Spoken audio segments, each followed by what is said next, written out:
الحمد لله نحمده ونصلي على رسوله الكريم وعلى آله وأصحابه أجمعين. حاضرین عزیز و بینندگان درس های ما، خواستم یک درس جدیدی درباره فضیلت و پاداشت استغفار، یعنی استغفر الله گفتن. استغفر الله گفتن چی پاداش، چی ثواب دارد، چی مشکلات ما را پروردگار به برکت استغفار حل میکنه. یکم برادرها و عزیزا پرسان میکنه استغفار یعنی چی معنی؟ یعنی استغفر الله گفتن، طلب بخشش در برابر گناه خود از خدا خواستن. خدا طلب بخشش میخوایم است. معنیش میست. یک حدیث است پاداشت استغفار، گشایش مشکلات. هر مشکلی که در زندگیت میاد، استغفر الله گفتن سبب از بین بردن مشکلات و گشایش کارها و رسیدن به آرزوها. هر نوع آرزویی دارین استغفر الله رضایت بگین برآورده میشه، آرزوهایتان پوره میشه و به آرزوها میرسید. رسول علیه السلام یک حدیث دارد: من لزم الاستغفار، کسی که در امورات روزمره و زندگی خود لازم گرفت استغفر الله گفتن، استغفر الله استغفر الله، این امر لازم گرفت، ذکر کرد، جعل الله له من کل هم فرجا، باز از خاطر استغفر الله گفتن تو بنده پروردگار از هر غم و اندوه دی رای بیرون رفتن نشان بده. هر نوع غم و مشکلی که در زندگی ما استغفر الله بگو، رای بیرون رفتن الله برکت استغفار به تو نصیب میکنه. دوم، و من کل ضیق مخرجا، از هر تنگی روزگار و اقتصاد تو فراخی و راه خروج پیدا میکنه الله.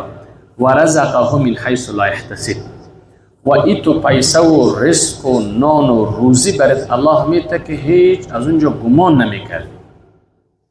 یعنی استغفار سبب از غم بیرون شدن است.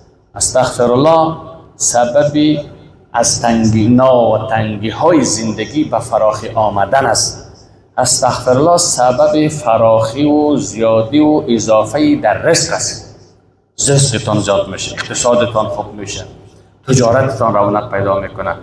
بالآخره و رزقه من حیث لا یحتسب، پروردگار رزق میده جایی که هیچ گمان نمیکرده. سنن ابی داود حدیث را نقل کرده. یعنی هر نوع آرزویی که خواست به دست بیایه و آرزوها برآورده شود، چه زن است چه مرد، کمش رسول الله خودش 70 مرتبه استغفر الله میگفت روزمره، یا 100 مرتبه استغفر الله گفتگیست. شما استغفر الله را بخوانید. یک حدیث.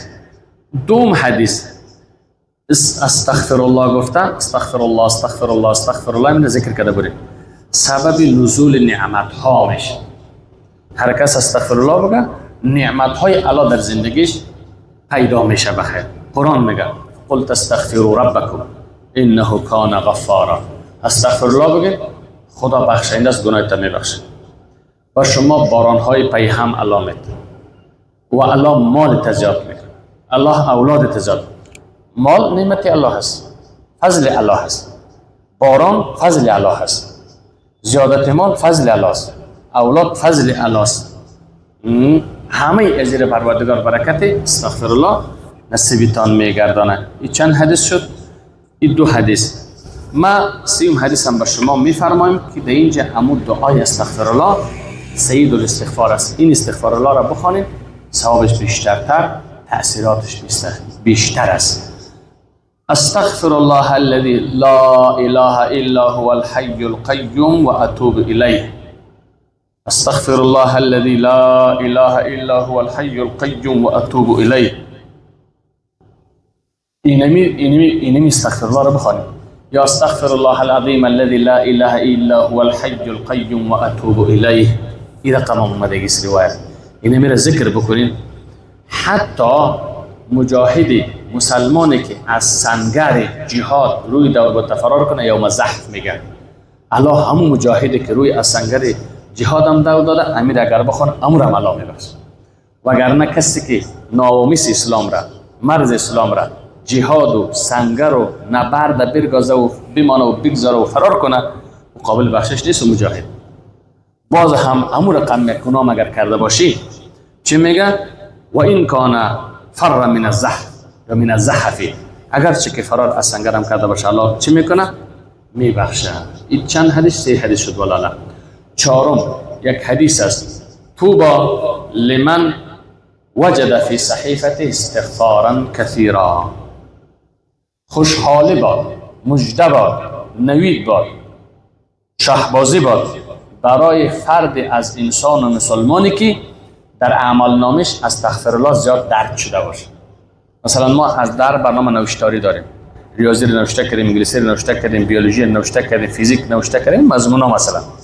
خوشحالی باد به همون شاگردی که در بین کتابچه و عمل نامیش ثوابهاش استغفرالله زیاد نوشته باشه. یعنی ما هر نوع اعمال کردیم، سبحان الله گفتیم، استغفرالله گفتیم، الحمدلله گفتیم، الله صمد گفتیم، القادر، این ذکرهای کردیم. در بین امین اعمال هایی که ما انجام دادیم کل راجستر میشه که کرام کاتبین نوشته میکنه. در میدان محشر خوشحالی باد از امون ذکر تو که استغفرالله زاد در کتابچه خود داشتی. توبا، خوشحالی باد برای کسی که وجد فی صحیفته استغفارا کثیرا، در اعمال نامش از دیگه ذکرها کرد استغفرالله زیادتر باشد. خوشحالی باد بر تو، برنده هستی، اول نمره هستی، کامیاب هستی، وارد بهشت میگردن پروردگار. خدا نعمت به ما شما زبان استغفرالله یا استغفار گفتن نصیب بگرداند.